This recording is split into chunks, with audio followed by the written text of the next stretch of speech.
ভোটের তালিকা হালনাগাদের পরেই নির্বাচন, বললেন ধর্ম উপদেষ্টা। 25 শহীদ পরিবারকে 8 লাখ টাকা করে অনুদান প্রদান। রাষ্ট্রদ্রোহী ও সন্ত্রাসীদের বিরুদ্ধে ব্যবস্থা নেওয়া হবে, বললেন মাহফুজ আলম।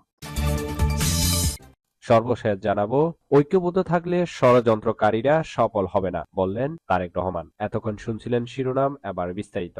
নিয়মিত সংবাদ পেতে চ্যানেলটি সাবস্ক্রাইব করে রাখুন। ফেসবুক থেকে দেখলে অবশ্যই পেজটি ফলো দিয়ে রাখবেন। ভোটার তালিকা হালনাগাদের পরেই নির্বাচন, বললেন ধর্ম উপদেষ্টা। বর্তমান সরকার নির্বাচনের দিকে অগ্রসর হচ্ছে, তাই নির্বাচন কমিশন গঠন করা হয়েছে। ভোটার তালিকা হালনাগাদ করে প্রধান উপদেষ্টা নির্বাচনের তারিখ ঘোষণা করবেন বলে জানিয়েছেন ধর্ম উপদেষ্টা ডাক্তার আফম খালিদ হোসেন। দুপুরে রাঙামাটিতে এক শিক্ষা সেমিনারে এসব কথা বলেন তিনি। উপদেষ্টা খালিদ হোসেন বলেন, এদেশের জনগণ দীর্ঘদিন তাদের ভোটাধিকার প্রয়োগ করতে পারেনি। যার ভোট সে যাতে দিতে পারে সেই পরিবেশ তৈরি করা হচ্ছে। বৈষম্যহীন দুর্নীতিমুক্ত বাংলাদেশ গড়তে সবাইকে সহযোগিতার আহ্বান জানিয়ে তিনি এসব কথা বলেন।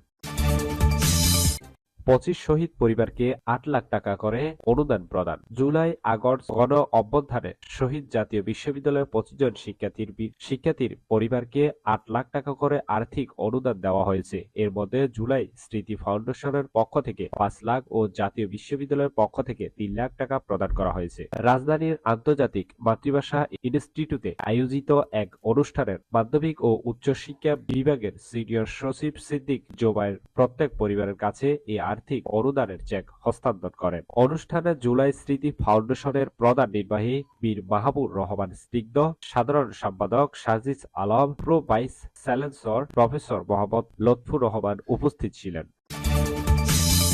রাষ্ট্রদ্রোহী ও সন্ত্রাসীদের বিরুদ্ধে ব্যবস্থা নেওয়া হবে, বলছেন মাহফুজ আলম। সরকার দ্রুতই সব রাষ্ট্রদ্রোহী ও সন্ত্রাসীদের বিরুদ্ধে যথাযথ ব্যবস্থা নেবে বলে জানিয়েছেন অন্তর্বর্তী সরকারের উপদেষ্টা মাহফুজ আলম। নিজের ভেরিফাইড ফেসবুক এক পোস্টের মাধ্যমে তিনি এসব কথা জানান। মাহফুজ আলম লিখেছেন, গণ অভ্যুত্থান ও বাংলাদেশের সার্বভৌমত্ব রক্ষার্থে শান্ত থাকুন, নিরীহ সংখ্যালঘু জনগোষ্ঠীর সামাজিক নিরাপত্তা নিশ্চিত করুন। এর আগে এক পোস্টে মাহফুজ লিখেছেন, অনেক বিদ্রোহ আজ হতকারীর ভূমিকায়। আমরা আমাদের ব্যর্থতা স্বীকার করি, আমরা শিখছি এবং ব্যর্থতা কাটানোর চেষ্টাও করছি। আমরা আরো চেষ্টা করব সবাইকে নিয়ে এগোনোর, কিন্তু হতকারীরা এবং ছাত্রদের অন্যযথার চেষ্টা জাতিকে ক্ষতিগ্রস্ত করবে। রংপুরের পীরগাছায় এক অনুষ্ঠানে তিনি বলেছেন, দেশের সার্বভৌমত্ব রক্ষায় বিশৃঙ্খলা সৃষ্টিকারী যতই বড় নেতা হোক না কেন, কাউকে ছাড় দেওয়া হবে না।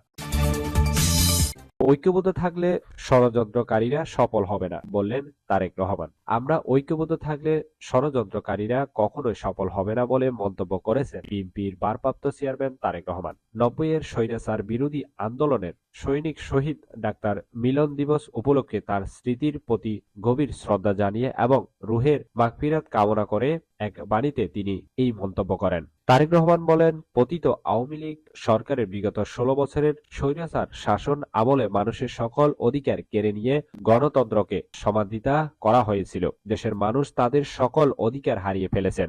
জনগণের কাছ থেকে দেশের মালিকানা কেড়ে নেওয়া হয়েছিল। 5 আগস্টের ছাত্র জনতার ঐক্যবদ্ধ আন্দোলনের বিজয়ের মাধ্যমে আমরা নতুনভাবে স্বাধীনতা পেলেও এখনো আমাদের দেশ মাতৃকার বিরুদ্ধে দেশি বিদেশি চক্রান্ত থেমে নেই। তবে আমরা ঐক্যবদ্ধ থাকলে ষড়যন্ত্রকারীরা কখনো সফল হবে না। তিনি আরো বলেন, দেশের জনগণ এখন ঐক্যবদ্ধ, তাই ষড়যন্ত্রকারীরা কখনোই সফল কাম হতে পারবে না। শহীদ ডাক্তার মিলনের আত্মত্যাগ সবসময় আমাদেরকে অনুপ্রাণিত করবে। গণতন্ত্রকে মজবুত ভিতের উপর দাঁড় করাতে পারলে ডাক্তার মিলনের আত্মত্যাগ সার্থক হবে। আমি তার রুহের মাগফিরাত কামনা করি। এই ছিল এখনকার সংবাদ। নিয়মিত সংবাদ পেতে চ্যানেলটি সাবস্ক্রাইব করে রাখুন। সজীব চৌধুরী, বাংলা নিউজ 24।